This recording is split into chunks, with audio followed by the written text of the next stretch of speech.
What up, though, Biz Nation? It's your boy Tay Biz, man. We are back with a video, and we are going to go ahead and get into it. All right. So this video here, I want to just highlight the closing arguments of Alan Action Jackson, who is the attorney, the lead attorney for Karen Reed. We are now in the deliberation period of the trial, and so now it's up to the jury to find her either guilty or not guilty for the charges that have been set before her. Particular this particular closing argument, I'm telling you, as I was watching it yesterday on Friday the 13th, shout out to Friday the 13th. As I was watching this yesterday, I was saying to myself, like, man, this was so well put together. One of the most well put together closing arguments that I've seen in a long, long time. And it went up there to me, it went up there to almost like Cochran level, just a little bit. Cochran still got the edge now. He's still the GOAT, but it had a little bit of that Cochran type of vibe where the jury was captivated. I believe Turtle Boy even mentioned that, like, most of the jury was looking intensely when it came to Alan Jackson, opposed to looking at Hank Brennan. They had a little bit more of an attitude, a little bit more of a facial expression, like, yeah, I'm not really feeling you type thing. And so in this particular closing argument, I just want you to see how awesome this man is. And let me tell you something, this will be uninterrupted. So go ahead and enjoy yourself. All right. Get some popcorn, relax. I'll see y'all in a minute. There was no collision. There was no collision. I want to take a minute to start off with thanking you. I want to thank you for your attention. I want to thank you for your patience. I want to thank you for your diligence. This is not an easy undertaking. Most of all, I want to thank you for your courage, because courage is what this moment demands. Not just to listen, but to stare directly at injustice and say, not here, not now, not on our watch. That's what you're being asked to do. Stare down injustice. I want to start with a simple truth. You folks, not us, nobody else in the courtroom, you folks are the last line of defense. The last line of defense between an innocent woman and a system that has tried to break her, that falsely accused her, that tried mightily to bury the truth. This case was corrupted from the start. It was corrupted by biases and conflicts and personal loyalties that you heard about. And most fatally, it was corrupted by a lead investigator whose misconduct infected every single part of this case from the top to the bottom. In our opening comments to you a few weeks ago, we told you what to watch for. We warned you what to watch for. We begged you what to watch for. Watch for the physical evidence. Pay attention to the medical facts. Pay attention to the science and the physics. But also pay attention to the integrity, the very essence, the integrity of the investigation. But you also saw something during the course of the trial that none of us might have expected, something that should sadden us, something that maybe would anger us. On full display, you saw the lengths to which some police officers will go to protect their own at the expense of the rest of us, at the expense of Karen Reed, an innocent woman. Before we examine the evidence in the case, which we will do, we need to understand the very foundation of the entire system of justice in which we operate. It's the bedrock on which this entire system is built. Reasonable doubt. This isn't just a technicality, and it's not a slogan. It's a constitutional shield that protects the innocent and prevents the government from punishing without proof. The Commonwealth has the high burden to prove every single element of every single charge beyond a reasonable doubt and to a moral certainty. As I said, those powerful words are not just some legal jargon. They're your mandate, they're your obligation, they're your community's protection against injustice. In our system of justice, Karen Reed sits here today, presumed innocent, cloaked in the presumption of innocence. That presumption is not fragile. It doesn't just disappear because there's a charge or a badge or a theory.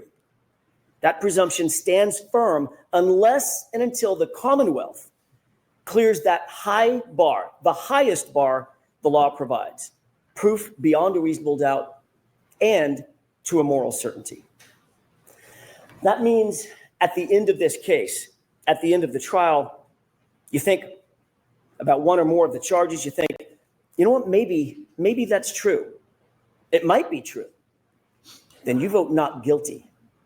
If you think it's possibly true or probably true, your vote must be not guilty.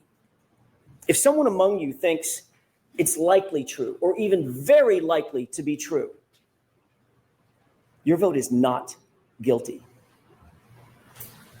It's because none of those standards, maybe, might be, possibly, probably, likely, very likely, none of those meets the extraordinary burden of beyond a reasonable doubt and to a moral certainty. A moral certainty means a level of confidence so strong, so incredibly unshakable that you could go home, you would go home, look your loved ones in the eye and say, I am certain.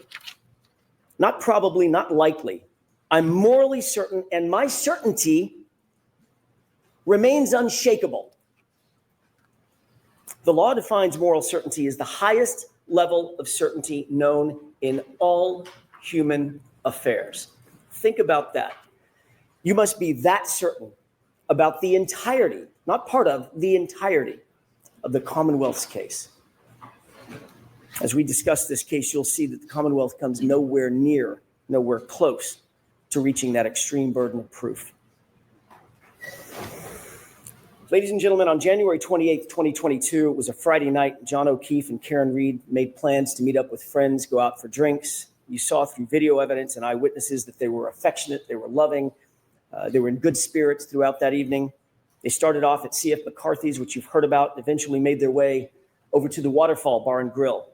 When they got there, the Albert family, they were already there, and they were already drinking. The Albert family, it's been established as a very well-known family in Canton. They've got quite the reputation. Brian Albert was at the Waterfall, a longtime Boston police officer. His wife, Nicole Albert, was there. She was with him. His brother, Chris Albert, who was a Canton board selectman, he was there. His wife, Julie Albert, their daughter, Caitlin, and his sister-in-law, Jennifer McCabe, whom you met, and her husband, Matthew McCabe, whom you did not meet. They were all there drinking before John and before Karen ever arrived. But also present at the Waterfall that night was Brian Albert's friend, Brian Higgins. We know that he had a romantic design on Karen. That becomes an incredibly important fact as we discuss the facts of this case. As the bar was closing around midnight, the Alberts invited everybody back to their house. They wanted to keep the night going. But the evidence revealed something interesting, that the invitation to John O'Keefe appears to have been for a different reason, an alternate reason. Think about the video of Brian Higgins and what Michael Proctor in his investigation completely and utterly ignored. Higgins was agitated after a day of drinking, agitated that it was John and not Karen, John with Karen, not him. Recall that ominous text that he sent to Karen with her and John standing just feet away. Well, he got no response. And then we see this.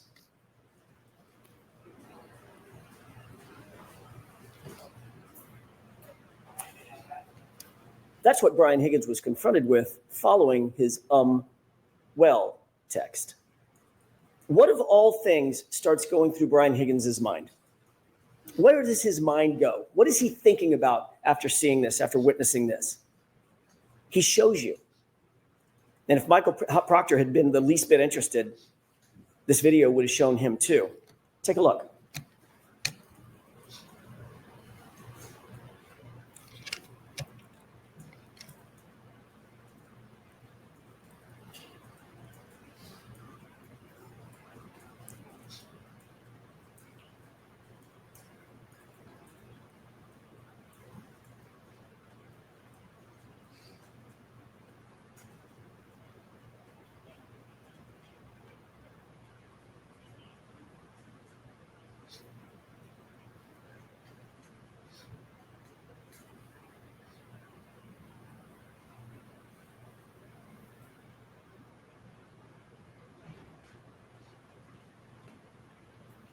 sparring, practicing, fighting techniques. Where was Brian Higgins' mind? What was he thinking about? And then what happens? Before you look at the next video, think about what you're going to see. This next video is after he sees John kiss Karen on the forehead, after he sends that aggressive text to Karen with her standing just feet away. Watch closely, and this is what you're going to see. This is what Michael Proctor and his investigation completely ignored. Higgins is very clearly upset. He's agitated. Chris Albert tries to control him, tries to talk to him, calm him down perhaps. Chris forcefully grabs Higgins' arm. You'll see that in the video that you're about to watch. It appears that Chris is trying to calm him down from something. Brian Albert's standing right there with the other two men, but Brian Higgins is having none of it. He appears to be hyper-focused on one person and one person only, John O'Keefe. In an instant, Higgins angrily jerks his arm away from Chris. Higgins rubs his brow, and he directly gestures at John, a gesture that looks a lot like, let's step outside. Let's go outside. But John looks at him, takes a swig of beer, completely ignores him. Take a look.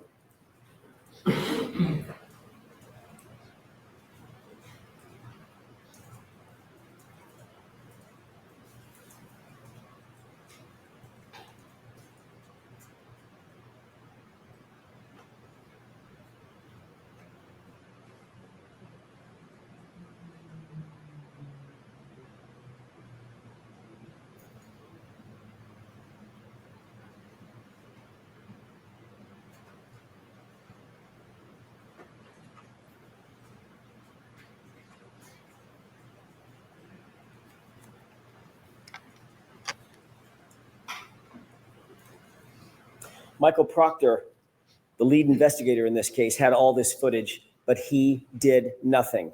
He had access to the exact same thing that you saw. Why did he do nothing? A few minutes later, Higgins then texts John directly. You coming here? 3 question marks. It's now 12:20 a.m. These guys are not good friends. They barely spoke or even acknowledged each other when they walked into the bar together, other than a quick greeting. So why was Higgins coaxing John over to 34 Fairview? You coming here after this? And why not text Karen? Because at that moment, he wasn't interested in Karen. He was interested in John O'Keefe. This is about 5 minutes before John gets out of the SUV and walks toward the house, about 5 minutes before Karen sees him alive for the last time.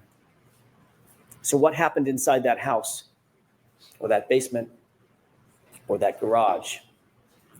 What evidence was there for the investigators to look into? What did they ignore?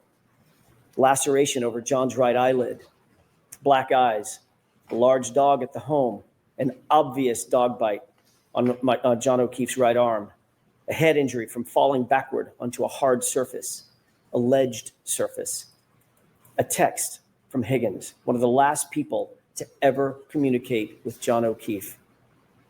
You coming here? Those words now echo in the wake of John's death.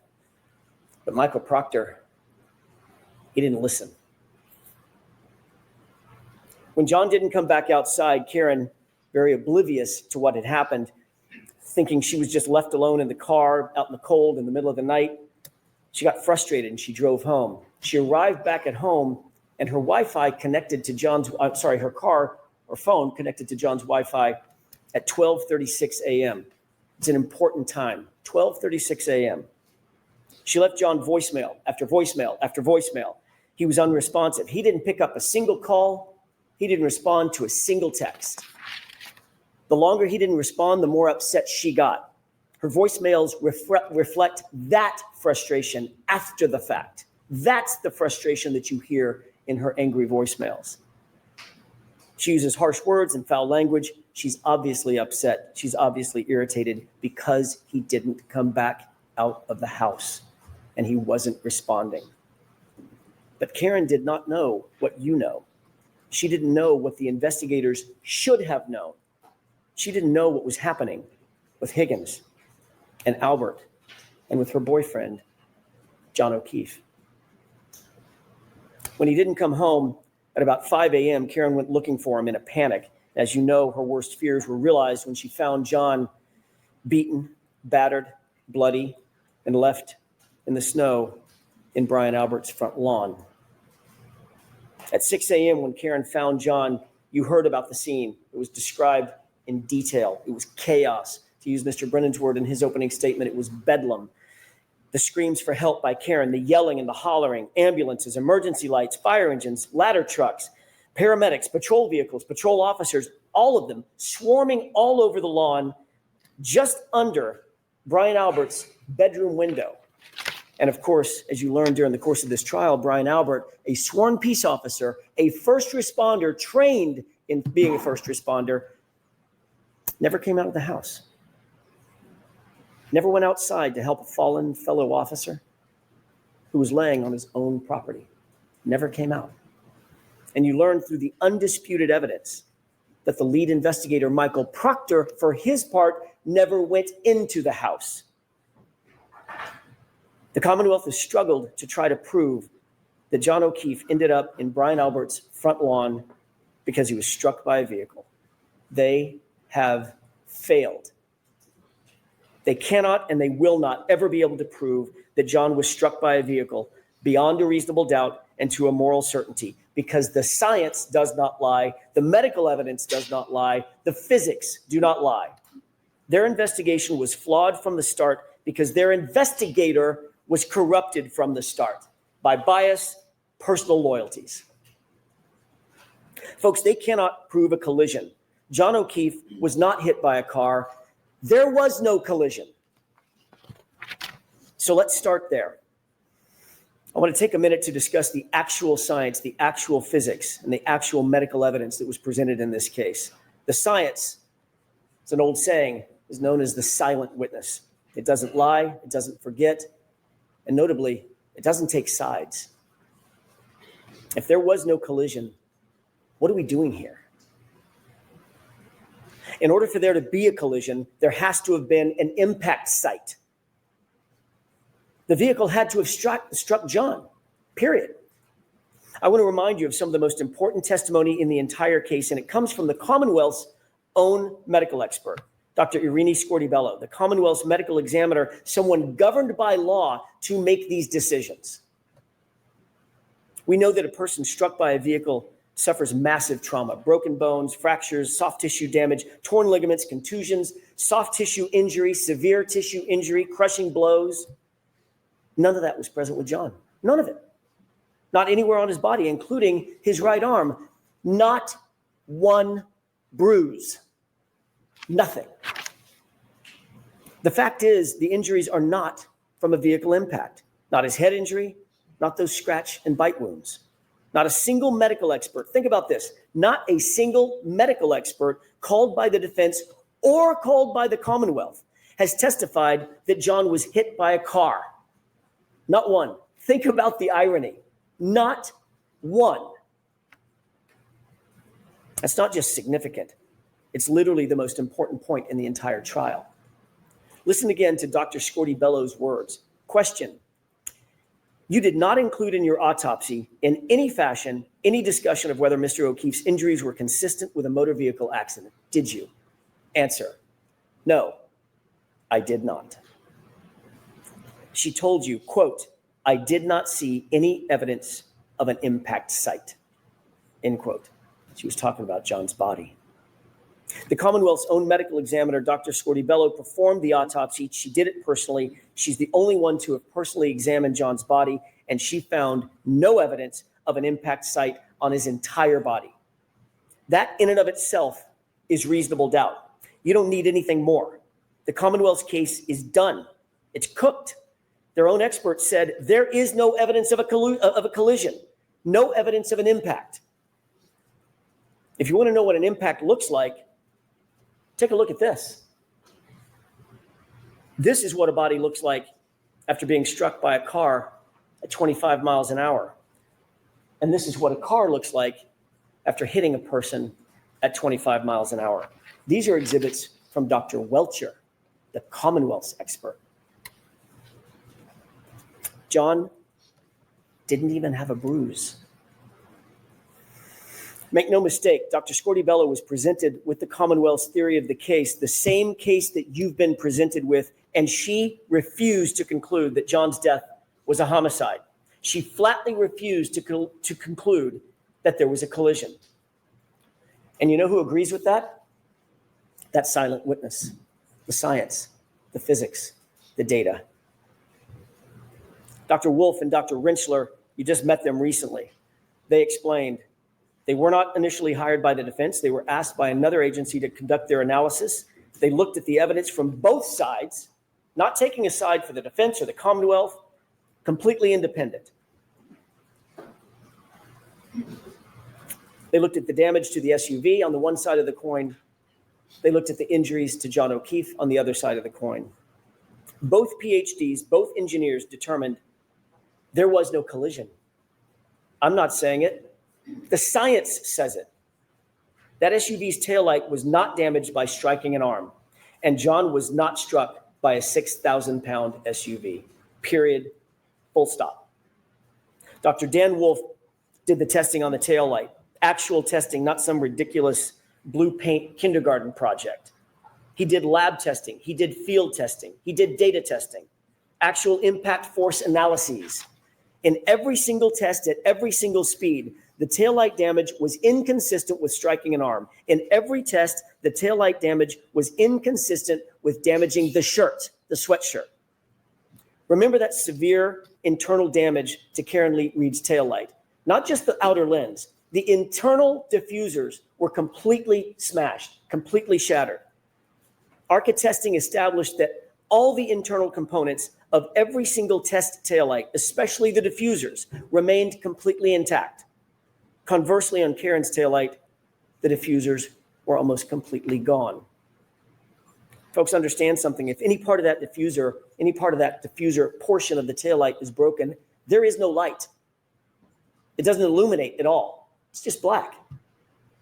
Let's take a look at a couple of photos. At 5:07 a.m. at One Meadows, that's the photograph on the left. What do you notice about the right taillight? It's completely illuminated. Later, at 4:12 in the afternoon, photograph on the right, it's lit up. How can that be? How can that be if the Commonwealth claims that those diffusers, the portion that lights up the light, were already scattered all over 34 Fairview? That's their theory. But don't believe your lying eyes. The taillight's completely lit up. That would be impossible. Dr. Andrew Rentschler, a PhD, a biomechanist, explained that at those speeds, the other side of that coin, John's arm would be basically destroyed. Contusions, swelling, torn ligaments, hyperextensions, dislocation of joints and bones, fractured, broken, and shattered. But as you know, John's arm was pristine, save those dog and claw bites. He didn't even have a bruise. Think about this. Think about that photo of those x-rays as you deliberate. You can manipulate a taillight fragment. That's not that hard. You can't manipulate a bruise. If they claim the car was going fast enough to shatter the taillight and shatter the diffusers, then it was also going fast enough to destroy and shatter John's arm, and it simply did not. How do they square that? They don't, and they can't. So they spent nearly $400,000 of taxpayer money to hire someone to dress up and look like John and paint his arm blue, which told you exactly nothing. The ARCA testing, conversely, also established that it is impossible for John's sweatshirt sleeve to be damaged by an impact with the taillight. The Commonwealth's theory is that the sleeve of John's hoodie sweatshirt was damaged by flying shards of taillight slicing through the shirt and through John's arm. I have three questions. Number one, John's arm had about 36 abrasions. How did 36 shards of acrylic go through 9 tiny little puncture holes? How'd that happen? Somebody needs to answer that. Number two, why are there no slices or cuts in the hoodie? All the defects are punctures. Punctures that you might get from, say, I don't know, canine teeth. And number three, if the shards cut bloody gouges into John's arm, that's their theory. Why is there no blood, no skin, no tissue on a single shard of taillight that they claim came in contact with John's arm? The Commonwealth cannot answer a single one of those questions because John's arm was not impacted by the taillight. It doesn't make sense simply because it didn't happen. Compare and contrast the ARCA experts and their actual testing to Judd Welcher. He came to you in the Commonwealth's case in chief, and he told you that for the better part of $500,000, he'd come in and testify that John was tall enough to touch the taillight with his elbow. That's it. And even in that basic demonstration, he had to lean in to manipulate it, to get the results that he wanted. Dr. Welcher then claimed that the reason he didn't do the reconstruction, the actual testing, think about what he said. There isn't enough evidence to determine what happened. I beg your pardon? What happens when there isn't enough evidence, in his words? You vote not guilty. That's what happens. That's out of his mouth, not mine. The Commonwealth also used the same company, Aperture, to try to establish a time of a collision that never occurred. The Commonwealth called Shannon Burgess, the supposed expert from Aperture. There is a cardinal sin for experts, folks, a cardinal sin. It's called confirmation bias. It's when you decide to change your opinion to fit a theory. The most important takeaway from Shannon Burgess' testimony was how brazen, how shameless he was in trying to change the data to try to suit the Commonwealth. Remember Mr. Brennan's opening statement. He made some promises to you. He said, this case is about the data. He stressed it over and over again. They've had 3.5 years to get this right. The Commonwealth has had this case for 3.5 years to get it right. So his top expert, Dr. Welcher, prepares a report. And that report says that John O'Keefe was struck by Karen Reed's SUV at 12:31:38. Note that time, 12:31:38. He was struck, he was immediately incapacitated, he was immediately unconscious. So says Judd Welcher and the Commonwealth's theory. But there was a huge, huge problem with that. And somewhere in the middle of trial, somebody must have realized it. They must have realized that the very data they produced unequivocally establishes that they are wrong about a collision. It could not have happened. Why? Because John was interacting with his phone after 12:31:38. Remember, the collision immediately incapacitating. How could he be interacting with his phone afterward? He was on his phone, opening his phone, checking his phone, reading texts on his phone, and locking his phone, all of it after 12:31:38, which is the time Welcher clocked for the moment of the impact. And he was taking steps and walking with that phone after 12:31:38 also. That's what their own data showed, and it devastated their case, and it devastated that false theory. There must have been panic, I'm guessing, in the room. What do we do now? The data shows John wasn't struck by the car. What do we do? Enter Shannon Burgess. Question: can you believe him? Can you believe Mr. Burgess? He came up with a brand new story right in the middle of trial. You might ask yourself, would an expert actually say something he knows not to be true? Would an expert actually say something he knows is not supported by fact? Would an expert shade the truth? You don't have to look any further than Shannon Burgess's CV to answer that question. That was a shame.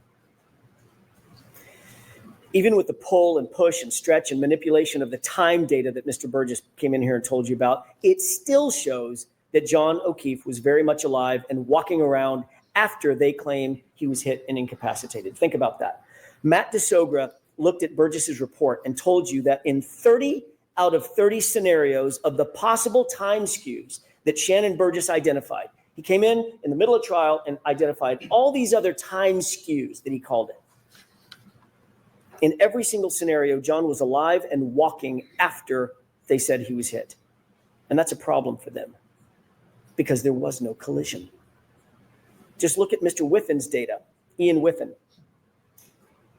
John O'Keefe took 31 steps at a steady rate, about 83 feet. And then think about this, in a westerly direction that would be right toward the house. Remember, it's 78 feet to that garage door. That's not a coincidence. The Commonwealth's witnesses, or the Commonwealth's witness, Mr. Ian Whiffen himself conceded that he has reasonable doubts about the accuracy of John's location data. Remember that question and answer on cross-examination by Mr. Alessi. Do you have doubts? I do. Are those doubts reasonable? They are. And remember, it's still the Commonwealth's burden. If their own cell phone expert has a reasonable doubt about John's location, so should you. John O'Keefe was inside, and the phone battery temperature further proves it. This is not speculation. This is science, and it's irrefutable. It tells us that he was not laying outside in the cold. He was inside somewhere a little bit warmer. Ian Whiffen told you that when the iPhone is exposed to freezing temperatures, think about these numbers. When the iPhone is exposed to freezing temperatures, it will drop from 81 to 21 degrees in 15 minutes. 15 minutes. That's a 60-degree drop in 15 minutes. Now look at John's phone. It was laying, according to the Commonwealth, it was laying directly on frozen ground. He arrived at 34 Fairview and his phone dropped only 20 degrees over the course of an hour. Then inexplicably, it stayed steady, never dropping below 50 degrees for the next 4.5 hours, never dropping below 50 degrees for the next 4.5 hours, basically through the entire night. He was not outside. He was someplace warmer, like a basement or a garage. Dr. LaPosada confirmed that John O'Keefe did not have hypothermia. No telltale signs, no telltale Wisniewski spots, no frostbite on any extremity. He did not die of hypothermia because he wasn't outside. Dr. Isaac Wolf, Dan Wolf, Elizabeth LaPosada, Judson Welsher, Andrew Rinchler, all agreed. Every expert agreed.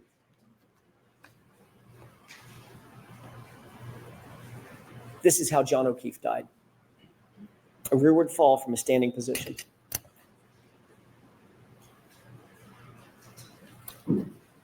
What could make you fall straight back like that? Let's just think about that for a second. What could make you fall from a standing position as Judd Welcher just showed us? Standing up, falling straight back. Add a laceration to the right eye consistent with a fist or a punch, and you've got your answer. He certainly didn't sustain that wound on the back of his head by falling backwards onto a lawn. Dr. LaPosada told you that the patterned injury on the back of John's head could only be produced by hitting a hard, ridged, or ledged surface, like a concrete stair or step. What's just through that garage door? Michael Proctor never stepped down in that garage to find out. What a shame.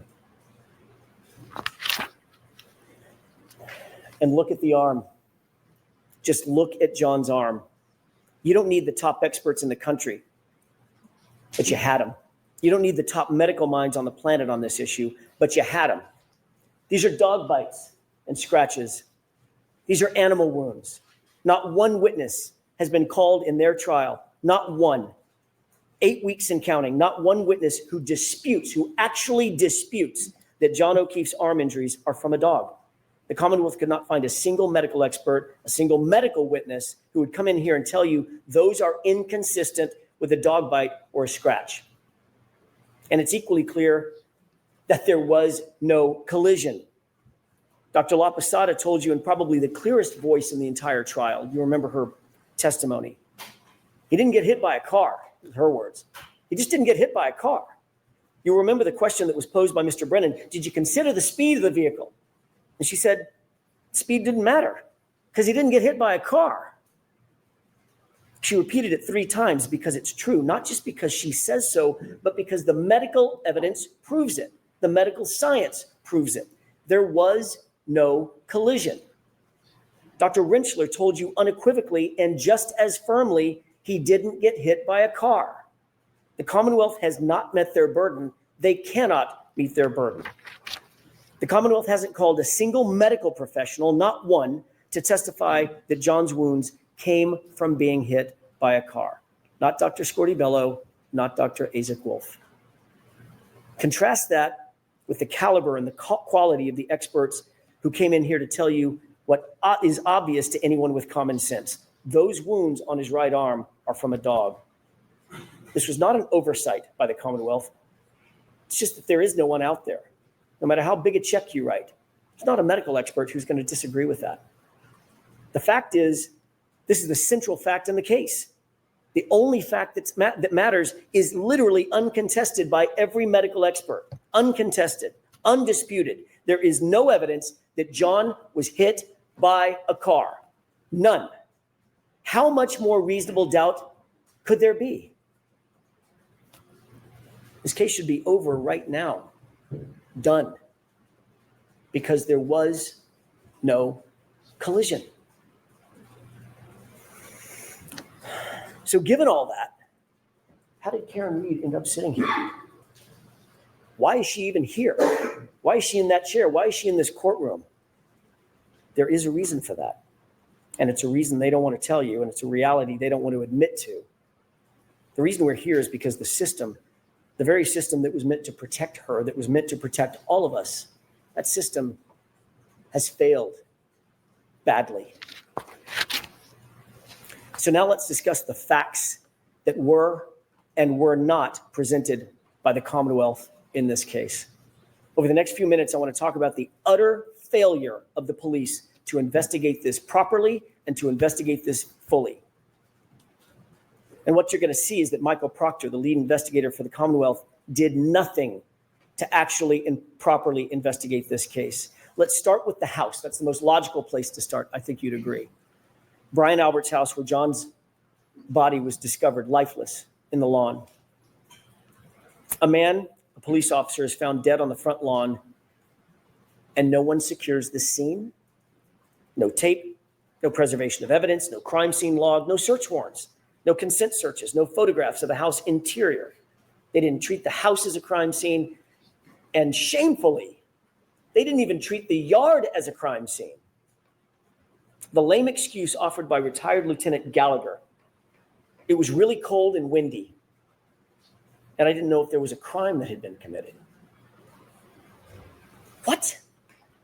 You didn't know that a crime had potentially been committed? You have a man laying dead in the yard, and here are the undisputed facts that those officers were confronted with. Black eyes. Obviously, black eyes are consistent with a fight. Bloody nose, also consistent with a fight. Bleeding from the face, consistent with a physical altercation. A cut over the right eye, consistent with a punch. No coat in the freezing cold, not dressed for outside, dressed for inside. And one shoe on. I wonder where the other shoe could be. I don't know, maybe in the house 30 feet away. And then you find a broken and shattered drinking glass next to him, the type of glass that you might find, I don't know, let me think about this, in a kitchen in a house 30 feet away. And John's phone was tucked neatly under his back shoulder. Lieutenant Gallagher actually claimed he did not know it was a potential crime that needed investigating.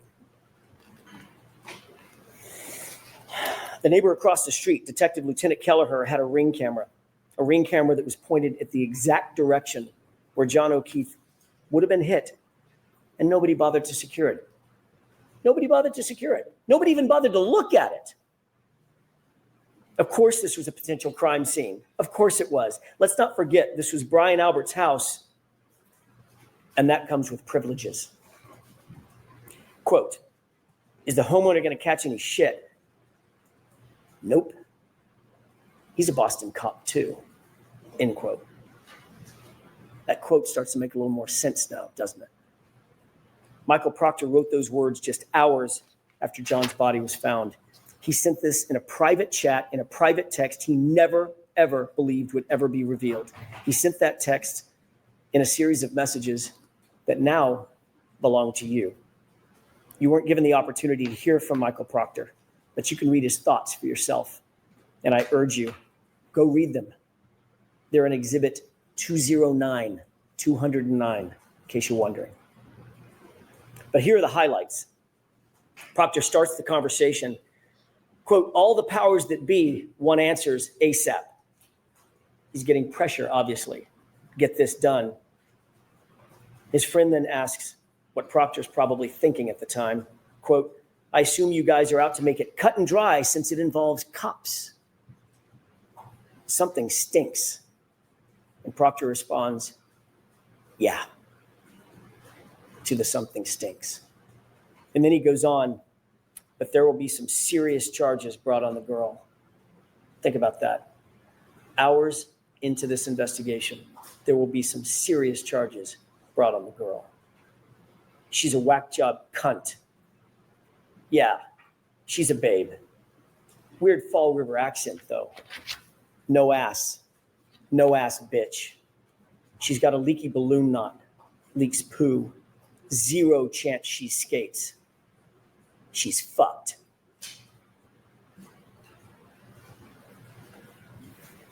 And up to this point, Michael Proctor had done zero investigation, nothing, save talk to a grand total of 3 people, all of whom were named Albert or McCabe. That's it. And this was his mindset. This is the same lead investigator who sent the group chats that you heard about with Sergeant Buchnick. Late night, sitting at his office, rifling through Karen's phone, bragging about looking for naked pictures of her. That text wasn't sent to his buddies or his friends. That text was sent to his supervisors at the Massachusetts State Police, for God's sake. And what was their response? Sergeant Buchanan liked this conduct with a big old thumbs up. He encouraged it. Ladies and gentlemen, a lead investigator is every investigator is supposed to be objective, an objective fact finder, no bias, no agenda. Michael Proctor went far beyond just insulting Karen Reed. He dehumanized this woman. He betrayed her as a human being. He was fired for this blatant bias. If the Massachusetts State Police can't trust him, how can you trust him with this investigation and with your verdict? And with Karen Reed's life. The lead investigator in a murder trial was never called to testify. Think about that. That should stop you in your tracks. Wouldn't you want to hear from Michael Proctor? Wouldn't you want to hear from the lead investigator in the case? Don't you have questions? The Commonwealth did not present their own lead investigator to the jury, the very jury who is charged with judging the investigation. Michael Proctor clearly is radioactive, and the Commonwealth stayed away from it. Michael Proctor is no longer a Massachusetts State Police officer. He wasn't transferred. He didn't go on sabbatical. He didn't retire. He didn't resign. He was fired.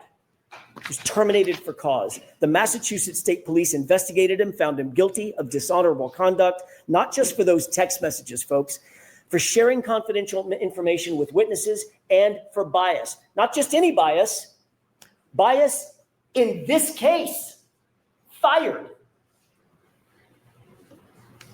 This is the man who touched every single piece of important evidence in this case.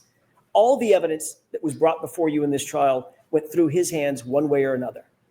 The shirts, the shards. Remember that when Mr. Brennan gets up and gives his closing argument. The shirts, the shards, all in Michael Proctor's possession. Mr. Brennan and the Commonwealth, I think, have pinned their hopes on some microscopic pieces of, or close to microscopic pieces of plastic. that were claimed to have been scraped from the hoodie several months after the fact. What he failed to ask every single witness is who had access to that shirt and who had access to those taillight fragments. And the answer is it was Michael Proctor. Not for days, not for weeks, for months on end, for months unaccounted for, before they were submitted to the crime lab, before they were ever scraped. Just go look at the chain of custody documents. You've got them. Why didn't Michael Proctor give those clothes to Maureen Hartnett with the crime lab when she was at Canton PD just days after the fact to receive those Solo cups? Remember that? Just a few days later, she was there. She drove up. She did the driving to take the Solo cups in the grocery bag, which has a ridiculous aspect to it in and of itself as well. Why not just give her the shirts as well? Give her the taillight fragments if any were found at that point. Why hold on to them? What could possibly be a reason? Why wait until March to book those into evidence? Now let's talk about some of the other problems with the Commonwealth's evidence. As I indicated, there was no blood, no skin, no tissue, no DNA found on a single piece or shard of the taillight that the Commonwealth claims cut and sliced into John O'Keefe's arm. Where is that trace evidence? Where is that biological evidence? The DNA. Where is it? They've got nothing. Not a single piece that the Commonwealth wants you to believe cut up John's arm. How is that possible? It's not possible. The only way it's possible is if those shards never touched his arm, because it was a dog. Oh, and the one sample of DNA that they did find, by the way, was found on the outer smooth part of the housing. Not any shard. It was the outer smooth part of the housing. Nothing that they claim actually came in contact with John O'Keefe. Number two, that sample had DNA of two other men, two other unidentified males. That tells you that that DNA had nothing to do with a car strike. That DNA would be expected to be, John's DNA would be expected to be all over that car. Inside, outside, he had access to that car for months and months and months. He was in and out of it all the time. Show me some blood, then we'll talk. They can't, and they won't because it doesn't exist. That SUV never hit John. The hair found on the bumper. The Commonwealth really stretched its own credibility on this one. That magic little hair on the SUV supposedly survived a 37-mile drive in 47-mile-an-hour winds. But that little magic hair just clung there, just hung on. That same hair that moved in between photos in the Sally Port. Remember that? There were two photos taken, and it was either the breath of the photographer or just the movement of walking by the hair. It literally moved between the two photographs. But that hair is supposed to have hung on in a 37-mile drive in a blizzard. The only thing that hair proves that the Commonwealth is embarrassingly grasping at straws. That hair has nothing to do with anything. But it doesn't stop there. There was another revelation at trial, a big one, a huge one, and it came from a very unlikely source. Christina Hanley, the quiet, reserved criminalist who told you something the Commonwealth likely did not want revealed because it's devastating to their case. Absolutely devastating. And it's this. The glass on the bumper didn't match the cocktail glass. None of it. Remember, February 11th, Michael Proctor, without any other person with him, no witness, no supervisor, no other person with him, claims to have found a single piece of glass at the scene. February 11th, single piece of glass, Michael Proctor. Keep that in mind. Interestingly, the glass on the bumper that didn't match the cocktail glass, one piece did match one other thing. The Proctor glass. Those two go together. The only two things that go together from that bumper are the Proctor glass. We know that there's no glass in the taillight. We know that nothing else was shattered on the vehicle. Therefore, that glass had to be placed there. Didn't come from a crash. Didn't come from a cocktail glass. So how did it get sprinkled on the back of the bumper? Whose proverbial fingerprints are on that glass on the bumper? The only thing it matched was Michael Proctor. What about the Ford Edge and that snowplow driver, Brian Loughran? He observed that Ford Edge parked outside Brian Albert's house at 3:30 a.m. that vehicle was moved directly in front of where John's body was found sometime between 2:30 and 3:30 in the morning. The only person connected to a car of that make and model, Brian Albert. Michael Proctor did nothing to investigate that point, did nothing to investigate whose Ford Edge was parked in a spot specifically to block the line of sight in the exact position where John's body would be later found by Karen Reed. No one, not Michael Proctor or anybody else, checked it for evidence. No one even asked any questions about it. That Ford Edge, Brian Albert's Ford Edge, completely ignored. Michael Proctor failed to interview obvious witnesses in this case. Why? Why didn't he want to speak to the snowplow driver, Brian Loughran? Why did he falsely claim that no one plowed the roadway that morning? When police dash cam video, you saw the dash cam, it shows plows going back and forth all morning. Why did he wait so long, years even, to interview Heather Maxson and Ryan Nagel, individuals who were literally outside 34 Fairview at the exact same time John and Karen arrived at Brian Albert's house that night? Brian Loughran, had he been investigated or interviewed, would have told Michael Proctor that he drove past the lawn multiple times on January 29th, and there was no body on the lawn. He would have had a perfect view. Remember, the weatherman told you there was only enough snow at that time. I think he said, in a very charming phrase, only enough snow to track a cat. I think that was it. There was no body there. Heather Maxson and Ryan Nagel would have told him that they arrived at 34 Fairview shortly after Karen and John pulled up behind them, and they would have told Michael Proctor, at least Heather would have told Michael Proctor, that when she left 10 minutes later, she drove past the SUV and observed Karen Reed in the driver's side, dome light on, passenger seat empty. So where was John? Wasn't outside, wasn't sitting down, wasn't laying down. There's only one place he could be. We could all say it together if you could talk with me. He was in the house. But Michael Proctor did not want to have those answers. He did not want to have to disclose those answers. He didn't want the truth. The Commonwealth has presented a shred of evidence of when Karen Reed consumed her last drink that night. Think about that. That's critical information that the Commonwealth has to prove beyond a reasonable doubt and to a moral certainty. They have to prove when her last drink was that night. They have to prove it. We don't have to prove or disprove anything. Every single witness who was asked and who had an opportunity to observe Karen that night said the same thing. She wasn't drunk. She wasn't stumbling. She wasn't slurring her words. She was, in the words of Ms. Kolakithis, completely normal. Even Jennifer McCabe grudgingly had to admit that fact. It's on video. Instead, they used Yuri Buchanan to try to come into court and count sips of alcohol, which he admittedly got wrong.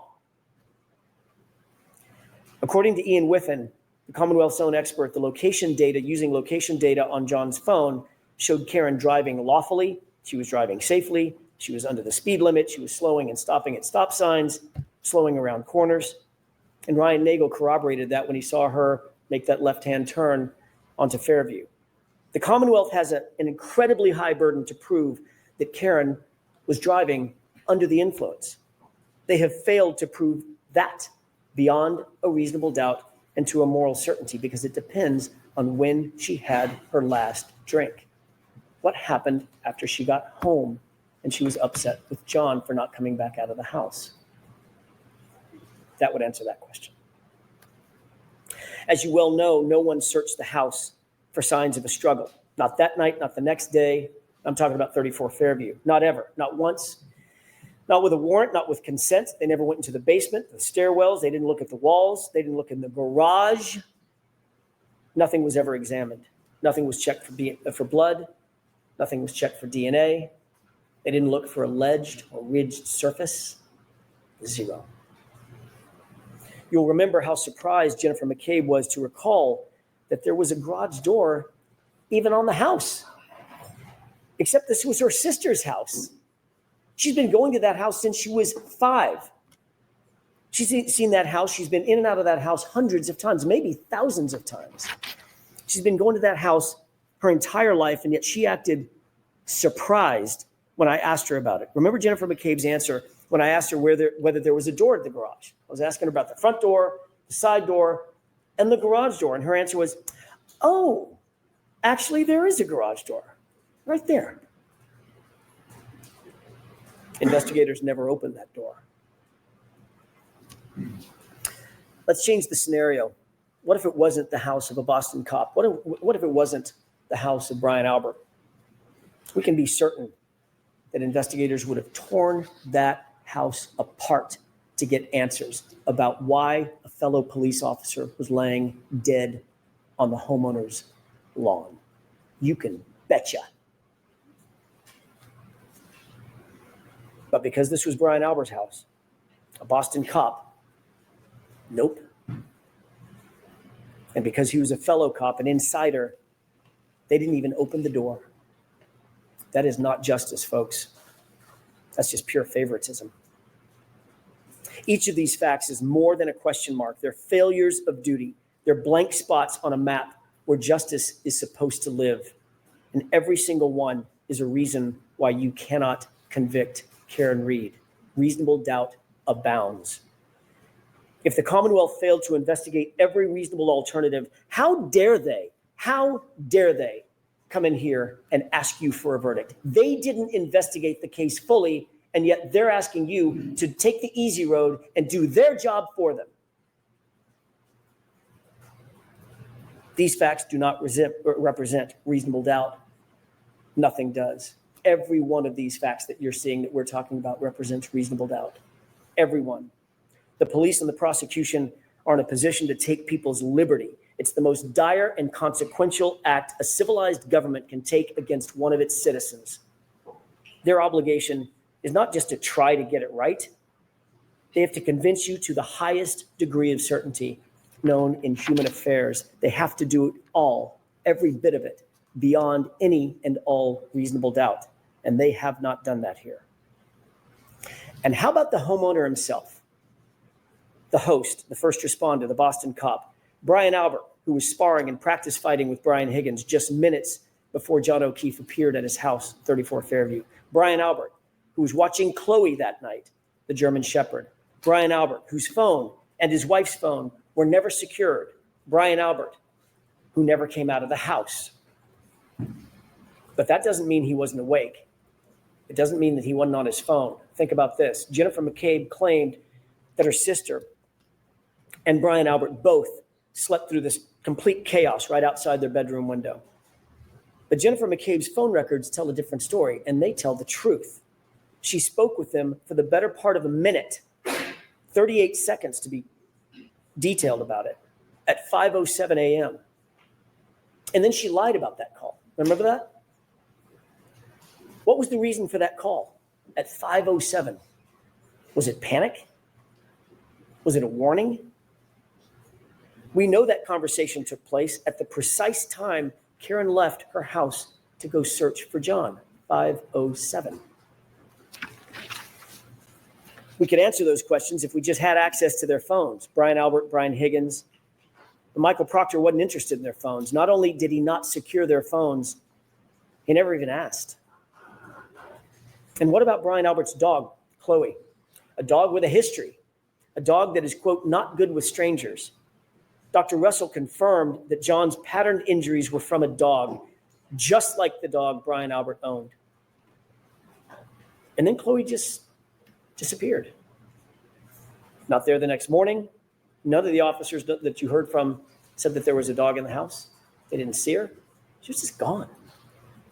And then ultimately gotten rid of altogether. Who gets rid of their family pet? Unless they had something to hide.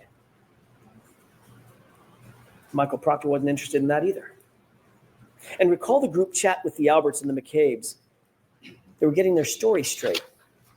Matt McCabe, whom the Commonwealth did not call in this trial, instructed the group in that group chat, you'll recall, tell him to say the guy never came in the house. Think about that exact quote. Tell him to say the guy never came in the house. And Brian Albert, the patriarch of the family, exactly, exclamation point. He blessed it. With the truth as we all know, you don't need to get your story straight. You don't need to tell someone what to say. It's just the truth. And what about the Google search? A Google search that Jennifer McCabe admitted having made. A Google search that was timestamped by Celebrite at 2:27 a.m. A Google search that read, Haas Long to die in cold. It is uncontested and undisputed that that search was deleted. If the 2:27 a.m. timestamp is not true, why does Jennifer McCabe have to lie about it? Why delete it? If the 2:27 a.m. timestamp is not true, why create a false story about Karen screaming Google hypothermia? That's just a fabrication. That's just a made-up fact. And by the way, if someone does tell you Google hypothermia, why would you Google how long it takes to die in cold? Wouldn't you just Google hypothermia? Jennifer McCabe enlisted Carrie Roberts to help shift the blame to Karen. Why go to that much effort unless you're trying to cover for something? Keep in mind the entire foundation of her claim that Karen said Google hypothermia is this fantasy about Karen screaming it at the location, at the scene. That's her entire excuse. But that story went completely off the rails when Carrie Roberts admitted that she perjured herself to back up Jennifer McCabe's false story. That was a dramatic moment in court. It's an admission of perjury, and you don't see that very often in a courtroom. That tells you everything you need to know about the character and quality of the prosecution's case and their witnesses, lying and perjury and admitting to it. A fundamental tenet of any investigation is to ensure that witnesses are independent and not influenced by other witnesses. You start by separating the witnesses. Michael Proctor did none of that in this case, and we see the results. Think back to Jennifer McCabe's own text messages with Carrie Roberts. About Carrie Roberts, not with Carrie Roberts, notably. What Carrie Roberts didn't know was at the time she was being interviewed by the police, Jennifer McCabe was in real time. She was bragging about having influenced Carrie's testimony or her statements to the Alberts and the McCabes. Quote, she's telling them everything, all the stuff. Remember that timeline that we talked about with Jennifer McCabe? That's what she was referring to. She's telling him everything that Jennifer McCabe had put in Carrie Roberts' timeline. The Commonwealth wants you to believe that Karen Reed made a statement at the location, at the scene. I hit him. I'm sure you'll hear that from the prosecution in their final arguments. But their own witnesses contradict that. Jennifer McCabe admitted on cross-examination that her very first statement to law enforcement, confirmed that Karen didn't say anything. She asked, could I have hit him? Did I hit him? Is he dead? The physics and the science answer that question. Could you have hit him? No, you couldn't have. Sergeant Buchanan also testified that the only statements Karen Reed made at the scene, according to his conversations with the first responders, was, could I have hit him? Did I hit him? It wasn't a confession. It was confusion. And Dr. Russell explained that confusion. She told you why Karen Reed or anybody in that position might ask those questions. She was suffering from extreme grief reaction, which according to the evidence can last for years. Even her medical records confirm that diagnosis. It's common to ask those questions in grief. It's common to ask those types of questions in shock. You're trying to make sense out of the nonsensical in the moment.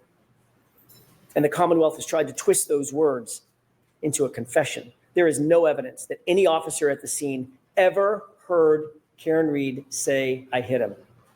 Not a single police officer at the scene came in to support the Commonwealth's claim. It's not on video. It's not on audio. It's not in a single police report. It's not in a single EMT or EMS report. Nowhere. The fact is, Karen never said, I hit him. You saw the video. Multiple officers were right there. She simply never said it. What did Jennifer McCabe do and not do when she got to 34 Fairview? She would have you believe, I want to set the scene for you, that she's confronted out of the blue with John O'Keefe's lifeless body. Her friend, John O'Keefe. He's bruised and battered. He's bleeding. His eyelid is cut. His nose is bleeding. Karen is screaming at the top of her lungs. Carrie is screaming back to Karen, shut up. Both women begin crying. Both women are giving CPR. There's chaos everywhere. It's building in the yard, just feet from Brian Albert's house, Brian Albert's window. Jennifer calls her sister at 6:07. With all this chaos going on, no answer. Jennifer calls her sister at 6:08. With all this chaos and bedlam going on, still no answer. No lights come on in the house. In the midst of all this screaming and this chaos, Brian Albert doesn't come outside. Nicole Albert doesn't come outside during this maelstrom. And yet, Jennifer McCabe never goes inside to check on her sister. There's literally no signs of life inside the house. And Jennifer McCabe doesn't take a step inside that house to check on her family. Why is that? Does that make any sense? Everyone would sprint inside the house to make sure that there's no one in there that was hurt or injured or, God forbid, dead. Everyone would do that. But not Jennifer McCabe. The only way that makes sense is if Jennifer McCabe already knew that Brian and Nicole were just fine. That's the only reasonable explanation. And the only way she would know that they were fine is if she knew what happened. But Michael Proctor never explored this incredibly suspicious behavior. Don't you have questions? This would give anyone reasonable doubt. And don't you have questions also about Brian Higgins? Michael Proctor certainly didn't. Higgins had been sending flirtatious and romantic texts to John's girlfriend, Karen Reed. You'll remember I asked Sergeant Buchanan a simple question. Were those texts flirtatious in nature? He refused to answer that simple question. Do you remember that? Quote, I'm not comfortable putting a label on that, end quote. We read the texts. It's not a secret. Of course they were flirtatious. Of course they were romantic in nature. The reason he refused to answer that simple question is telling. It's because these flirtatious texts establish a motive for Brian Higgins. Sergeant Buchanan could not bring himself to tell the truth. His bias was on full display. He was covering for another cop. Investigators also ignored Higgins' suspicious late-night visit to the Canton Police Department. That was after a night of drinking, by the way. Why didn't they investigate this? What was so important that Higgins needed to go to the police station at that time, 1:30 in the morning, while drunk, by the way?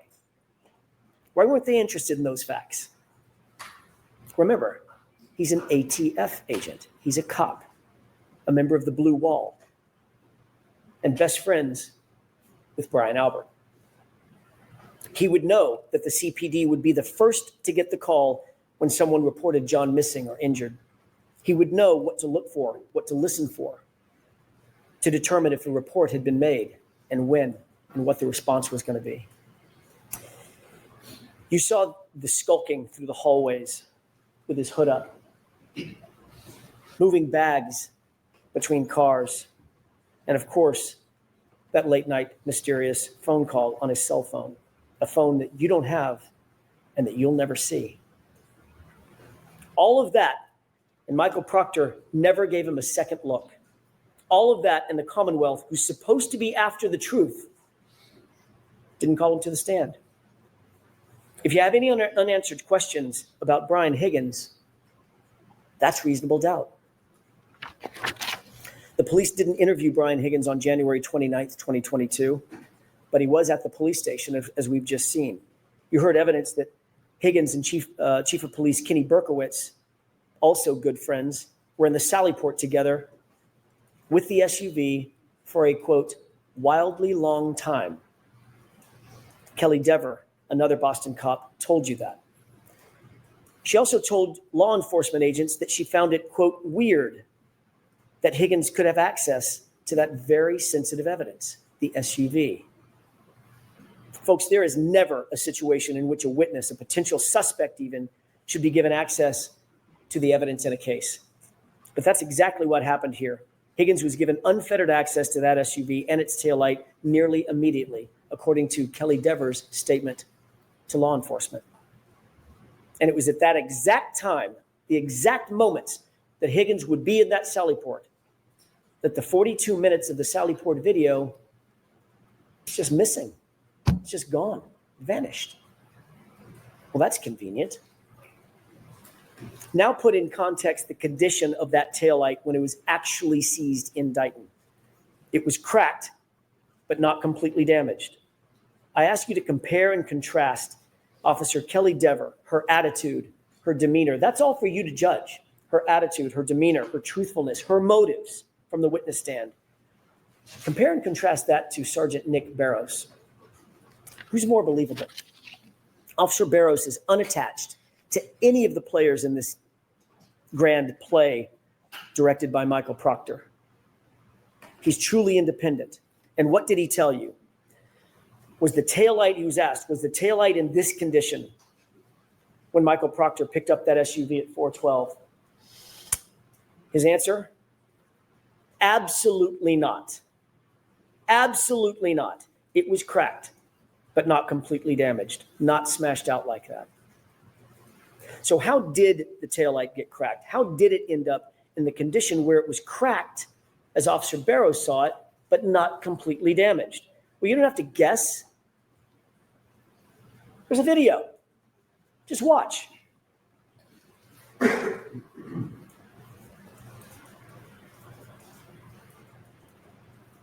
That's how it got cracked. And Judson Welcher's own recreation confirms it. Look at the contact. That's from the Commonwealth's expert. And that further is confirmed by the fact that there were no taillight pieces found in any of the initial searches conducted at the scene. 2 searches, 50-foot area searched. Not a single fragment was found until after Michael Proctor had access to and control of that SUV and its taillight. What does that say about the character and quality of this case? It's revealing what happened here at trial. One of the most dramatic moments probably of the trial, Kelly Dever. How can you trust this investigation when you saw how far a police officer will go? You had a front row seat to the power of police manipulation and police corruption, a front row seat. Kelly Dever was interviewed by a separate law enforcement agency, not a friendly department, not Boston Police Department, not Michael Proctor's MSP, a different independent agency. She told those law enforcement agents in a formal interview that she saw Brian Higgins and Chief Kenneth Berkowitz alone in the Sallyport with the SUV. She was detailed, she was clear, she was unequivocal, she remembered the specifics, she recalled how it made her feel, quote, weird. She recalled how long Higgins spent, a quote, wildly long time, as she described. These are all incredible details to tell law enforcement. She couldn't have been clearer. She couldn't have been more specific. But then she's put on a witness list and she's subpoenaed by the defense. Oh boy. Then this rookie cop was called up to the police commissioner's office, the same commissioner that was the boss of Brian Albert. They have a meeting, a private meeting, and he says, wink, wink, nod, nod, we support you, Officer Dever. What else was said in that meeting? What else is reasonable to believe was said in that meeting? She claimed she couldn't remember. She claimed not to remember if he instructed her to do the right thing. But the commissioner of the Boston Police Department certainly said something to this rookie cop. And all of a sudden, that detailed, unambiguous, unequivocal statement to law enforcement became, what did she say? A false memory. Not I didn't say it. She admitted she said it. She admitted she detailed the entire story. She just said, it's a false memory. What? So she's called to the commissioner's office to make sure that she would do the right thing. That's why she was called. And now we know what that means. In her words, my entire career depends on what I say here on the stand. I'll quote that again. Quote, my entire career depends on what I say here on the stand. You bet it does. That's how it works. And that's how we got here. At the end of the day, you have to ask yourself, can you trust the Commonwealth's case? Can you trust their witnesses? Can you trust their evidence? And here are a few of the highlights. A video that was played in a courtroom and sold as accurate. Turns out it was completely inverted, flipped backward, completely false. The test that formed the basis of their entire theory of the case. Watch closely as Dr. Welcher stands as a surrogate.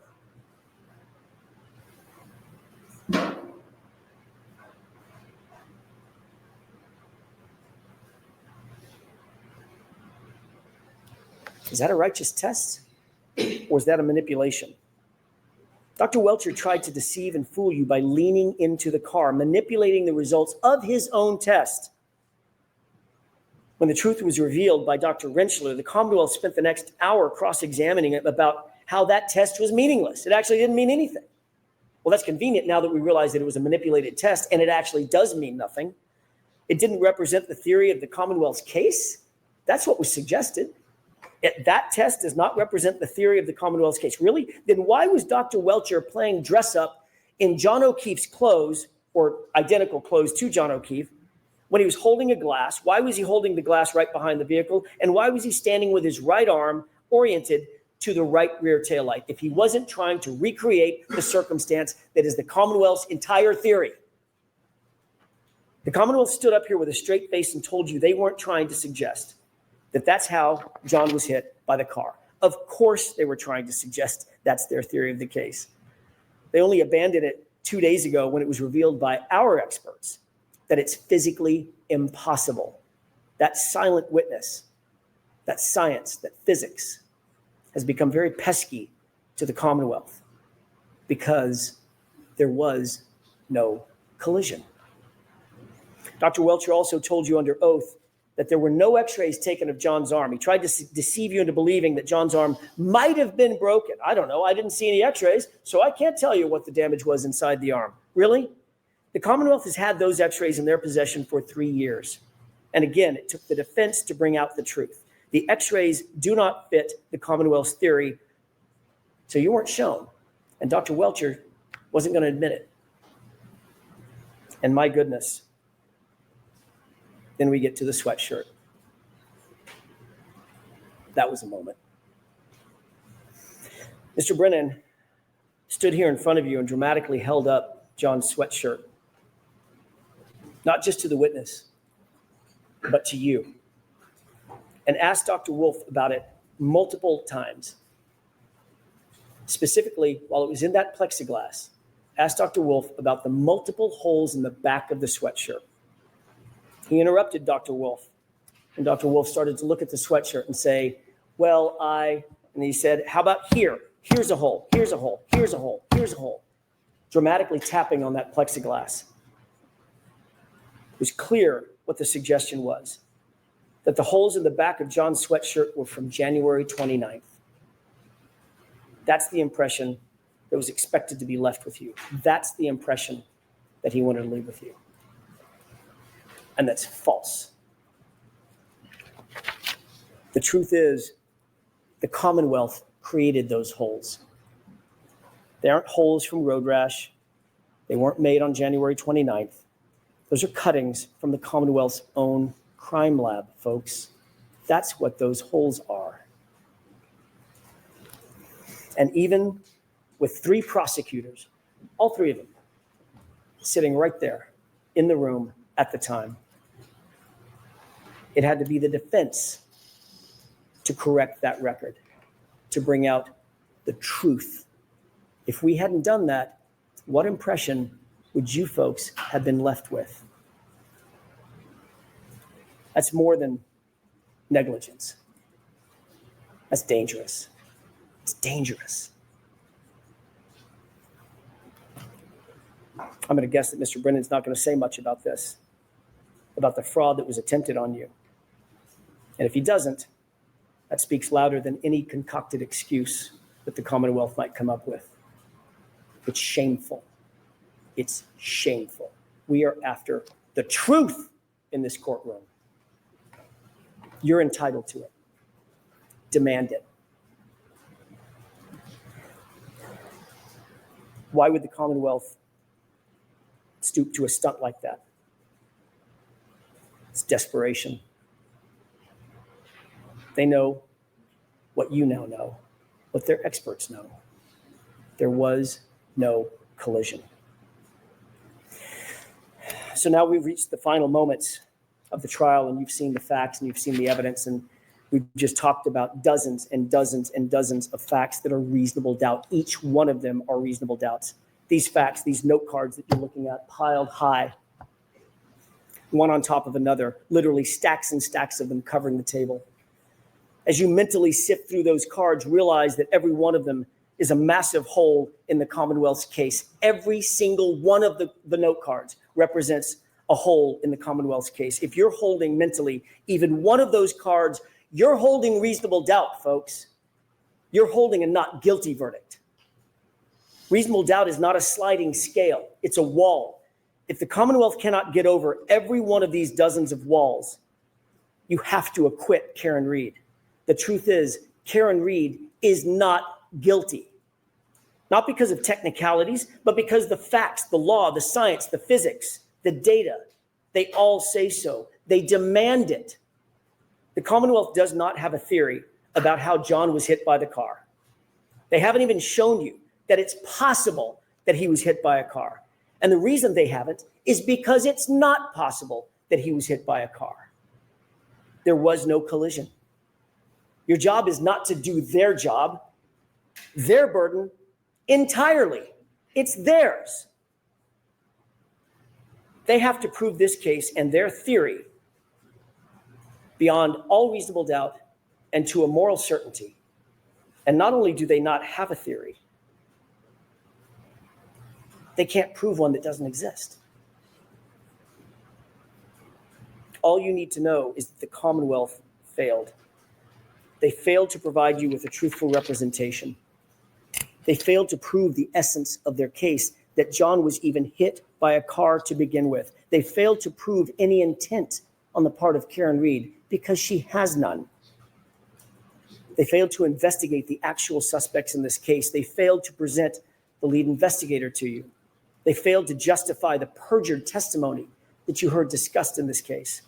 They failed to hold accountable an officer who came in here and lied to you and claimed false memories so she could do the right thing to cover for a fellow cop or cops. They failed to maintain a fair and unbiased and honest investigation. They failed to present you with the truth. And this is what you get. An investigation that's riddled with errors and omissions and a rush to judgment and conflicted and corrupted from the start. Every part of it. That is the literal definition of reasonable doubt. How can they ask you to be morally certain based on this evidence? It's a tragedy. When the government fails so completely, so catastrophically, when there are dozens and dozens of points of reasonable doubt on the table, your duty, your oath is clear. Your sworn obligation under the law is to acquit Karen Read, not just because you can, because you must. Justice demands it. Do not let the Commonwealth get away with this. Don't let them get away with this. Do not endorse and sanction an investigation that is broken and corrupted top to bottom. But just as importantly, do not let Michael Proctor get away with it. And make no mistake about it, folks.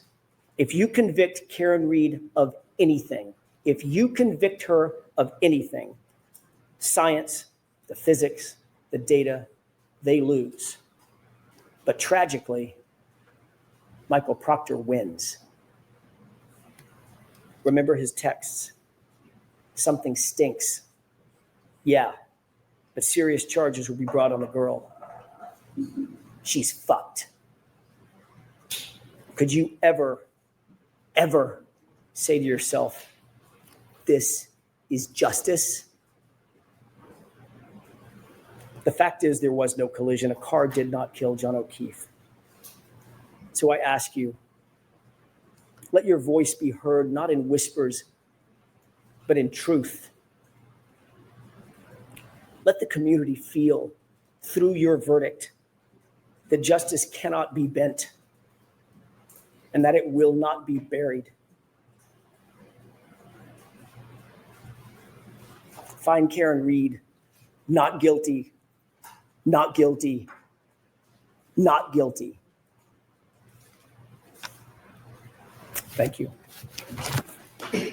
All right. So you have just witnessed a legendary closing argument by one of my new favorite attorneys, which is my boy Alan Action Jackson. All right. So just check out a few things that was mentioned here. And I took some notes down because I want to mention some things that I think the jury needs to really consider. First of all, the whole Dever situation about having a false memory. Everything depends on my job when it comes to this particular case, and whatever my statement is, my job is on the line and things of that nature. It's almost like she incriminated herself on the stand. So the false memory thing was crazy. Another crazy thing was Hank Brennan, who utilized the jacket of John O'Keefe in that plexiglass, knowing that it was not even submitted or admitted to evidence as of yet at that moment, turned to the back of that jacket and tried to insinuate and implicate that the holes in that jacket came from him falling backwards the night of January 29th, 2022. Actually, your own criminalist, for the Commonwealth, is the one that cut holes in that jacket and to utilize it for sampling. How is that a mistake? You willfully did that because, like he said in his closing argument, like Jackson said in the closing argument, you are desperate. Another thing that we need to keep in mind too is that this particular trial had two motions for mistrial by the defense, both by Bobby Alessi. One is for the DNA comment that Hank Brennan introduced that was not supposed to be introduced yet, and also this jacket situation that he used in front of Dr. Wolf, in front of the jury, trying to make it seem like those holes came from falling backwards that night of January 29th, 2022, when actually that is not the case. Also, another thing we have to remember, no DNA on the taillights, so no blood, no anything. No broken bones by John O'Keefe, okay? Note the tail light was not broken completely at pickup. Remember, Officer Barrows testified that there was no tail light that was broken when I went to go pick up the vehicle and help assist Canton picking up the vehicle. So there was no broken tail light at that particular time. It was cracked on the side, and in legendary fashion, Alan Jackson pointed out that when you look at the vehicle go backwards, you see that it clips something, and the tire on the vehicle of John O'Keefe's vehicle moves, insinuating that Karen Reed actually hit the vehicle prior to leaving out. And so the side of her taillight was clipped, but the entire taillight was still intact. The Brian Higgins video was another great way of showing the jury that this had nothing to do with Karen Reed in the first place. This had everything to do with Brian Higgins. He had an issue, a situation that he wanted to get off his chest with John O'Keefe that night of January 28th, leading into January 29th. He wanted him to come outside. They wanted to get into a little scuffle. It had something to do with Karen Reed as far as his romantic interest in her. However, when he texts right then and there in the bar, he texts her, well, huh? I mean, in other words, what's going on? Like, I thought me and you was going to try to get something popping, Then I see you walking in with John O'Keefe. So I'm feeling salty about that. Another thing that we have to also look at is the incredible, and this isn't a bad way of saying incredible, because there's credible and incredible. Incredible normally it also means not credible. The incredible expert witness of Shannon Burgess, who 17 years have been pursuing his BS, Bachelor's of Science degree, has no credentials. But on the CV and on the actual Aperture website, it shows him saying that he graduated and he had a bachelor's degree. Only thing he has is some experience. He does not have any type of credentials as well, and he was not a credible witness. Archer also discredited Dr. Welcher. He pointed that out about the blue paint, about the cosplay that Welcher was doing during this reconstruction event. This man basically wore the same shirt as John O'Keefe, the same pants, the same jacket, the hat, everything like that, and hid himself with the vehicle and had the blue paint method, which is a method that has never been used by reconstructionists.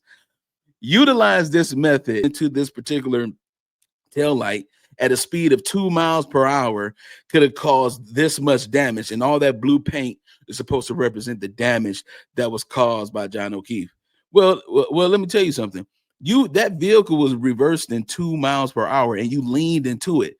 The vehicle was allegedly going 24 miles per hour, sir. So even in that, you did not do anything credible when it comes to this particular method. This method was trash. Okay.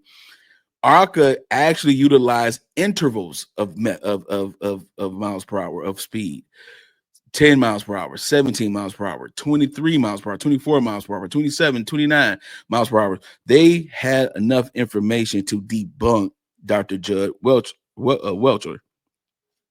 Also, another key thing, too, is the fact that Dr. Laposada and Archer both agreed that John O'Keefe was not hit by a car, a vehicle, an SUV.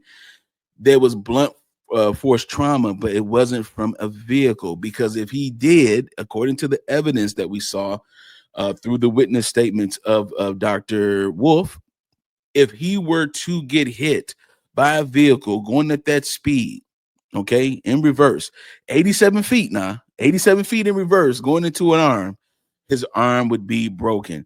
And one of the most brilliant things that AJ did was that he showed there were no broken bones in the x-ray. So with all this evidence, with all of this stuff that the jury have seen throughout this entire case, what will they do now? What will they do now? As you can see, the prosecution, the Commonwealth, never called, which is another brilliant thing that AJ mentioned. They never called the people in the house as witnesses.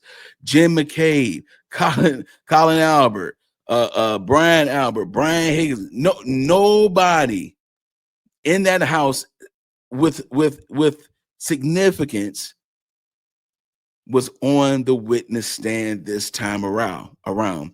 So that lets me know a couple of things. First of all, they are all lawyered up for sure. Secondly, Hank Brennan ran the prosecution as a defense attorney.